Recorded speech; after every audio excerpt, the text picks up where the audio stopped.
नमस्कार, मी प्रमोद पुरी आपले शासकीय कर्मचारी सेवार्थामध्ये स्वागत करीत आहे. आजचा जो विषय आहे तो जे महागाई भत्ता 1 जानेवारी 2024 ते 30 जून 2024मध्ये वाढ झालेली आहे, त्या अनुषंगाने अरियर सीट कशी तयार करावी याबाबतचा हा व्हिडिओ आहे. आपल्या या वेबसाईटमध्ये promodpuri.com आपल्याला होममध्ये दिसेल DA अरियर्स जानेवारी 2024 ते जून 2024 46% ते 50%.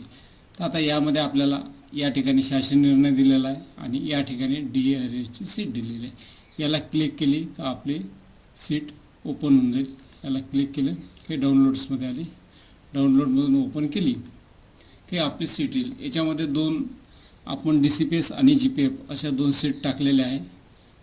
याच्यामध्ये दोन सॅम्पल म्हणून दिलेलं आहे आणि याचीच आपण कॉपी पेस्ट करायची. फक्त कॉपी पेस्ट करताना ए पासून तर AI पर्यंतच कॉपी करायची, इकडले रो आपण डिलीट करू नये.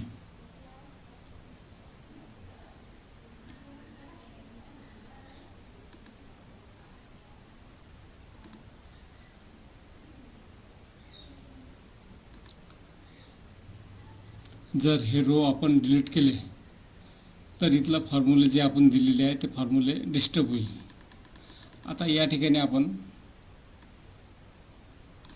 काहीच नाही करायचं. आपल्याला इथं वाउचर नंबर आपापल्या ट्रेझरीला जे प्रथा असेल त्याप्रमाणे करायचं. जानेवारी ते जून 24 याप्रमाणे बेसिक टाकायचं.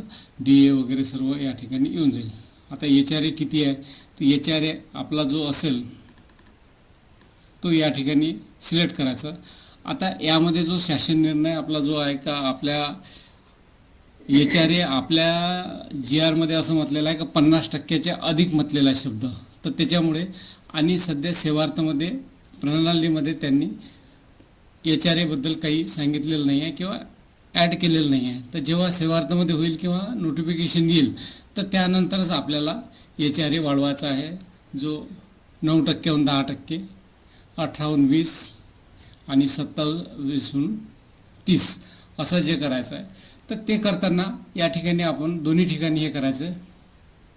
इथं नवीन जो रेट असेल, समजा आता इन केस असं समजू की इथे 20 असेल तर 20 करायचं आणि इथे 18 ठेवायचं आहे. की इथं 10 असेल तर 9 ठेवायचं, 30 असेल तर 27 ठेवायचा. म्हणजे हे दोन हे करायचे, म्हणजे याच्यात आपल्याला अरियरची सीट निघेल या हिशोबाने आपण केलेलं. आता सध्या आपल्याला जोपर्यंत GR येत नाही किंवा नोटिफिकेशन येत नाही किंवा आपल्याला जोपर्यंत सूचना येत नाही तोपर्यंत आपण HRA वाढवायचा नाही आहे. कारण की सेंट्रलला जरी असेल तर सेंट्रल आणि आपला जो GR निघाला होता 2019ला तर त्यामध्ये त्यांनी जे शब्द वापरलेले आहेत त्या शब्दाच्या आधारे आपण असं म्हणत आहोत. सेंट्रलने दिलेलं आहे हे आपल्याला मान्य आहे, पण महाराष्ट्र शासनाने त्याबद्दल अजून काही हे केलेलं नाही. त्यांचा जो GR होता त्यामध्ये जो उल्लेख केलेला आहे तर त्यामध्ये अधिक हा शब्द वापरलेला आहे. तो GR पण आपल्याला दाखवतो. एक मिनटं.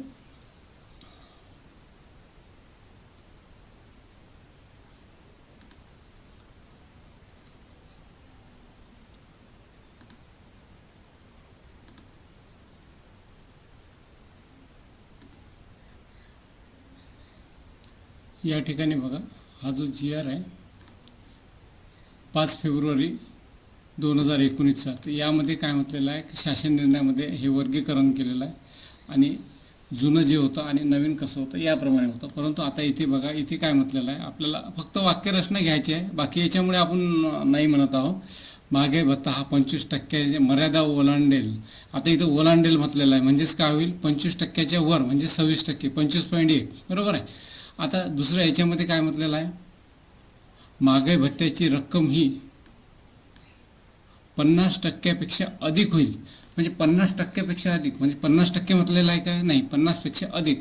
हे आपलं महाराष्ट्र शासनाचं आहे, सेंट्रलचा विषय नाही आहे. सेंट्रलने जर दिलं असेल तर आपल्या इथे आपल्या याच्यामध्ये टक्क्यापेक्षा अधिक 50%पेक्षा अधिक म्हणजे 50.001 बरोबर आहे. म्हणजे 50 पण 50 नाही.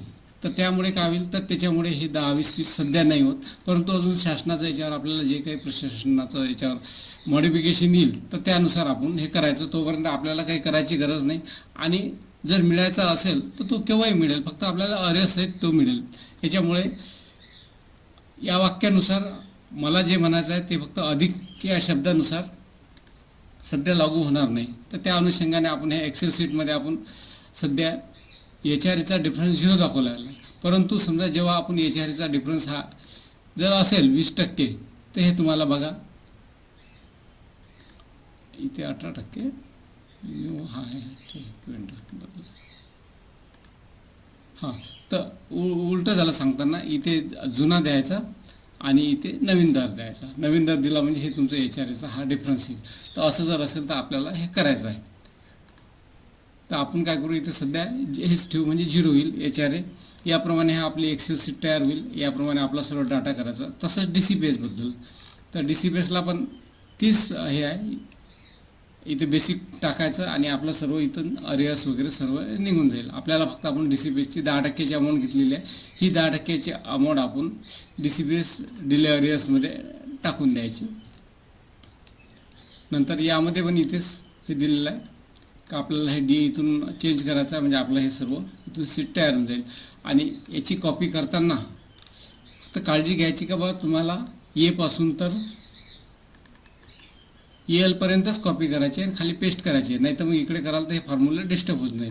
आणि पुढच्या वेळेस समजा आता ही सीट तुम्हाला एकदा दिली, तर आता याच्यापुढे काय करायचं, आपल्याला फक्त याची कॉपी करायची, इथे पेस्ट करायची आणि या ठिकाणी काय करायचं, जसा इथे 46% होता तर इथे जी तारीख आपली DAची वाढेल त्या ठिकाणी 46च्या ठिकाणी इथे 50 करायचं आणि पुढची तारीख समजा 1/7/24 राहील तर इथे जो वाढेल तो करायचा.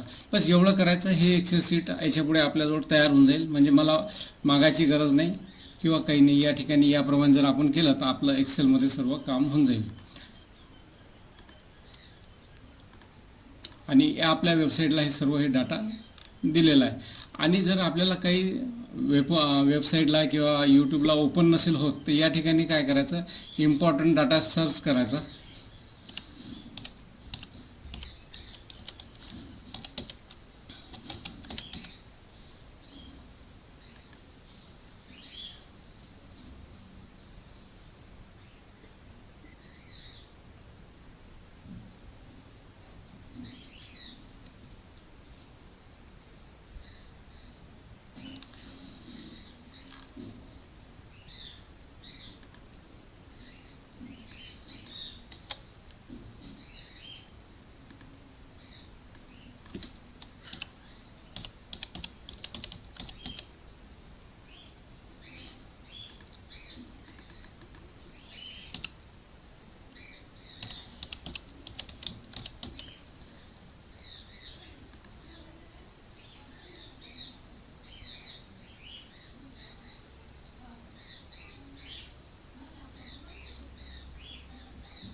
आता हा इम्पॉर्टंट डाटा आहे की नाही, तर यामध्ये यायचं, याला क्लिक करायचं आणि या ठिकाणी आपल्याला सर्व जे थकबाकी जे काही जुने असेल हे सर्व आपल्याला या ठिकाणी फॉर्म मिळेल.